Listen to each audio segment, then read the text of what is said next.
90 দশকে সেই 5 গুটি খেলার কথা কার কার মনে পড়ে? ভিডিওটি দেখতে হয়তো মনে পড়ে যাবে সেই ছোট্টবেলার স্মৃতি।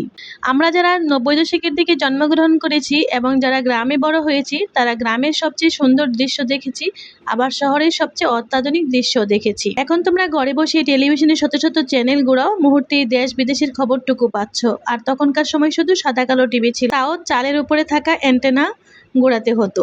প্রতি শুক্রবার দুপুরে বাংলা ছবি, আলিফ লায়লা কিংবা বড় বড় কোনো অনুষ্ঠান থাকলে সেই সাদা কালো টিভি বাড়ির উঠোনে আর সবাই মিলে দেখা হতো। আজ আমি যখন সকালে হাঁটতে গিয়েছি তো সামনে আমার এই দৃশ্যটি পড়লো, তাই আপনাদের সাথেও শেয়ার করার জন্য ভিডিও ক্লিপটি নিয়ে নিলাম। আজ সবার হাতে হাতে সেলফোন, কিন্তু 2000-এর আগে আমরা ফোন কি জিনিস তা আমরা দেখিনি বললেই চলে। নোকিয়ার বড় বড় সাইজের ফোনগুলো তখন এতটা স্ট্রং নেটওয়ার্ক ছিল না, কথা বলার জন্য টিনের চালে উঠতে হতো, এমনকি অন্য কোথাও থেকে ফোন করলে ফিরতি কলের জন্য পে করতে হতো। আজ কারো কাছে